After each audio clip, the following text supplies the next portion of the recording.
Anong balita sa boxing? Sa Japan ulit mga lods, panalo si dating 4-weight world champion Kazuto Ioka kay Josber Perez na taga Venezuela via 7th round knockout. Kagabi, New Year's Eve ang kanilang naging laban. Halos taon-taon itong si Kazuto Ioka ay lumalaban sa December 31 o New Year's Eve at lagi siyang nananalo. Parang ito na yung paraan ng mga Japanese boxing fans para i-celebrate nila ang New Year. Ito nga ang si Kazuto Ioka na lagi naman silang binibigyan ng kasiyahan kasi lagi nga siyang panalo tuwing laban niya sa bisperas ng bagong taon. Sa laban nga na ito ay napagtagumpayan ng Hapon na si Kazuto Ioka ang kanyang WBA World Junior Bantamweight title sa pagbagsak kay Josber Perez ng 3 beses para makuha ang knockout na panalo sa round 7 sa Ota City General Gymnasium, Tokyo, Japan na hometown ni Ioka. Ang 34-year-old na si Ioka ay rank number 1 ngayon ng The Ring sa 115 pounds. At dahil sa panalo niya kagabi, umakyat ang kanyang record sa 31 wins with 16 knockout, may 2 talo at 1 draw. Sa paumpisa ng laban, itong si Josber Perez ay ganado pang makipagbakbakan, gumamit ng mga jab at naka-score ng mga left hook sa ulo ni Ioka. Pero sa pagpapatuloy ng laban ay dinodomina na ni Ioka sa pamamagitan ng kanyang accurate na mga suntok at nakakonekta nga itong si Ioka ng maraming patama sa ulo at katawan ni Perez. Sa bandang huli ng round 4, nakakonekta naman si Perez ng 2-punch combination sa ulo ni Ioka. At sa huling parte naman ng round 5 ay nakapagpatama si Ioka ng mga kombinasyon sa ulo at katawan ni Perez kung saan bumagsak si Perez. Binilangan siya ng referee pero nakatayo si Perez at nagpatuloy ang laban. 12 seconds bago magtapos ang round 5, muling napabagsak ng Hapon na si Ioka itong si Perez sa pamamagitan ng right hook. At sa round 7 nga, muling nagpukol si Ioka sa katawan at ulo ni Perez at ang kanyang right hook ang nagpabagsak muli kay Perez kung saan binilangan ng referee at halatadong sobrang nasaktan si Perez at di na nakatayo si Perez. Kaya panalo nga itong si Ioka ng knockout sa round 7. Itong si Kazuto Ioka ay ang makakalaban sana ng ating pambato, former long-time IBF Super Flyweight Champion Jerwin Ancajas. Kaso lang hindi natuloy ang kanilang laban dahil naghigpit ng COVID protocols ang Japan. Kaya napospon ang kanilang laban at bandang huli na cancel na nga. Marami pa rin ang may gustong maglaban, itong sina Ioka at Ancajas. Pero umakyat na itong si Jerwin Ancajas ng division. Sa bantamweight division na siya, kung saan nakatakda na nga ang laban niya sa kapatid ni Naoya na si Takuma Inoue na isang World Championship fight sa February 24. Malapit na ito, kulang 2 buwan na lang. Didepensahan ni Takuma Inoue ang kanyang WBA World Bantamweight title. Napakagandang oportunidad din ito para sa ating kababayan na si Ancajas dahil magiging 2 division world champion siya kapag tinalo niya itong si Takuma.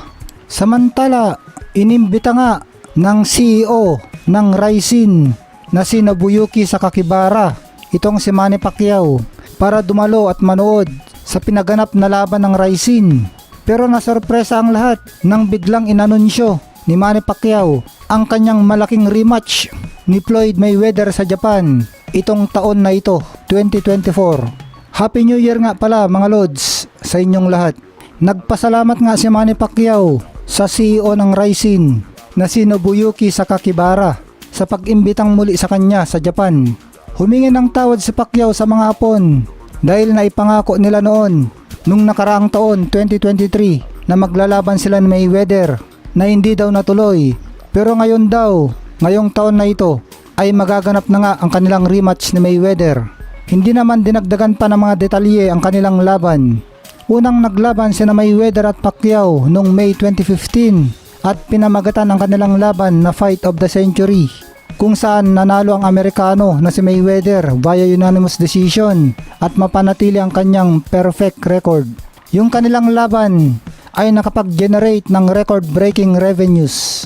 Kahit pa nga retirado na ngayon itong sina Pacquiao at Mayweather, lagi pa rin naman silang lumalaban sa mga exhibition matches. Lalong-lalo na si Mayweather, nakasampung laban na siya sa exhibition. Samantalang si Pacquiao, nakaisang exhibition bout pa lang kontra YouTuber DKU noong December 2022. Kaya di pa natin alam kung ano ang magiging laban ni Mayweather at Pacquiao ngayong taon na ito, kung ito ba exhibition bout o isang full-fledged professional showdown. Samantala, in-interview naman itong ating kababayan angas ng Pinas, Janriel Casimero, ng isang sikat na Hapon na vlogger. Sinabi nitong Hapon na vlogger na sikat daw itong si Naoya Inoue dahil sa kanyang lakas, na di naman sinang-ayunan nito ni Casimero, at sinabi ni Casimero na nagmumukhang malakas lang si Inoue kasi mahihina ang kanyang kalaban. Mga easy fight lang kasi ang kanyang mga kalaban. Dagdag pa ni Casimero na nagmumukha lang daw magaling si Naoya Inoue kasi wala naman daw magaling na nakalaban ito. Nag-iisa lang daw ang magaling na nakalaban ni Inoue, at ito ay si Nonito Donaire lang na may edad na noon nung nakalaban niya. At kung si Casimero daw ang makalaban ni Inoue, ay tulog itong si Japanese Monster. Tinanong naman si Casimero kung bakit sa dami ng ibang mga hayop, bakit daw ang pinili niyang hayop na ipangalan kay Naoya Inoue ay turtle. At ang sagot ni Casimero, kaya daw turtle ang ipinangalan niya kay Inoue kasi ang bagal daw nakainin nito ang pain nila. Lagi na nga daw hinahamon ni Casimero itong si Inoue, pero hindi daw ito kumakagat sa kanilang pain, kaya tinawag niya itong turtle. Nagtanong ulit itong Japanese vlogger na bakit daw sinasabi ni Casimero na iniiwasan siya ni Naoya Inoue. At ang sagot naman ni Casimero ay dahil daw naka-schedule na ang laban nila noon. Naka-schedule na nga daw sila, bakit tumatras pa daw si Naoya Inoue. At sinabi pa daw ni Naoya Inoue na ito daw si Casimero ang umatras. Samantalang 9 months daw na naghintay si Casimero sa Las Vegas. Tapos pinalitan daw siya na kalaban ni Inoue. At ang pinili nga ni Naoya Inoue noon na kapalit ni Casimero ay itong Australiano na si Jason Moloney na ninockout niya sa round 7. Kaya daw naiinis si Casimero kay Inoue kasi ang tagal niya naghintay noon. Marami na rin silang ipinuhunan at ginastos sa kanilang paghahanda. 9 months nga silang naghanda pero nag-back out itong si Inoue. At nagtanong muli itong Japanese vlogger. Tinanong niya kung ano daw ang masasabi ni Casimero sa naging laban ni Inoue kay Jason Moloney, na ang sagot ni Casimero, inaayawan nga daw niyang labanan si Moloney kasi mahina ito. Tapos si Inoue, nahirapan pa daw kay Moloney. Umabot pa ng round 7 bago niya ma-knockout ito. At dahil una nga na umiwas si Inoue, ay ang nakalaban na lang ni Casimero ay si Duke Maika na ni-knockout lang ni Casimero sa round 3. Matindi daw ang training na ginawa ni Casimero noon dahil para ito kay Naoya Inoue. Pero yun nga, ang nakalaban niya ay si Duke Maika. Kaya na-knockout lang itong si Duke Maika sa 3 round lang. Para daw sana kay Naoya Inoue ang training na ito. At si Inoue daw dapat ang mananockout sa laban na yun. Kumpiyansa nga daw si Casimero na tatalunin niya si Inoue. Kasi kapag nag-training daw siya ng gusto, ay ninanockout niya lahat ng kalaban niya. Nakita daw natin ito sa kanyang pagbabalik noon mula sa kanyang pagkatalo kay Jonas Sultan. 6 na sunod-sunod na kalaban ay ninockout niya. Kahit sabihin daw nila na si Naoya Inoue ay napakalakas, ayon naman daw kay Casimero, itong si Inoue ay hindi monster kundi turtle. At kapag naglaban daw sila, patutulugin lang ito ni Casimero. At kaya daw talagang nagpursigi itong si Casimero dahil daw marami daw ang nagsasabi ng mga Pilipino na siya na daw ang next Manny Pacquiao. Kaya kahit anong hirap daw ng training ay kinakayanan niya para mapatunayan ang sinasabi ng mga tao na siya daw ang next Manny Pacquiao. At ngayong taon nga na ito, 2024, ay mapapalabang muli si Casimero na malaki ang posibilidad na para sa isang WBO World Title Eliminator na. At pagkatapos nito, ang susunod na mga kalaban na niya ay itong si The Monster Naoya Inoue. Sabi nga ni Casimero kay Naoya Inoue, pagkatapos mong itumba si Luis Nery, ay tayo ng dalawang maglaban. Balita naman na nakikipagnegosasyon na itong si Inoue sa kanyang sunod na mga kalaban. Hindi pa niya binanggit kung sino itong kinakausap nila, pero maugong nausap-usapan. Ang sunod na laban ni Naoya Inoue ay sa Mayo kontra sa Mexican bad boy Luis Pantera Nery, dahil number 1 itong WBC Mandatory Challenger. Samantala, naglatag naman na ang manager ni Inoue na si Hideyuki Ohashi na mga sunod na mga kalaban ni Inoue ngayong 2024. 3 nga ang binanggit nila. Ito ay sina Luis Nery, si Murodjan Akhmadaliev at ang ating pambato Janriel Cuadro Alas Casimero. Kaya daw kasama si Casimero sa mga pinili ni Inoue ay dahil may unfinished business daw silang dalawa. Na maalala nga, ito yung nakancel na laban nila nung panahon ng pandemic. Ito naman mga lods, ang mga clippings ng mga pinag-usapan natin kanina. Against Floyd Mayweather. What? Could you please say something? Yeah, thank you so much for inviting me here again. I'm sorry for the last time that we promised that we're going to fight. I'm going to fight this year, but like Sang Gibara-san explained, and this next year, I hope to see you here in Japan again with a big fight against a Floyd Mayweather. Floyd Mayweather, yeah. I thought that you don't want me to say that. Okay. But I'm excited for that. Thank you for always supporting Ryzen, all his promotions. And thank you, Sang Gibara-san. Thank you very much. 今回またお招きいただきありがとうございます。ここに立てて、That is Inoue Naoya, the monster, is very famous for being very powerful and very fast. No, monster. That's Japanese turtle. He's very famous for being very strong. How will you fight him? What strategies will you build to defeat him? Yung mga sabi-sabi ng mga sa Japan na magaling daw si Naoya, magaling siya dahil yung mga kalaban niya, walang mga tahal, parang mga parang mga easy fight lang lahat ng kalaban. Isa lang yung magaling na nakalaban niya, si Donaire lang.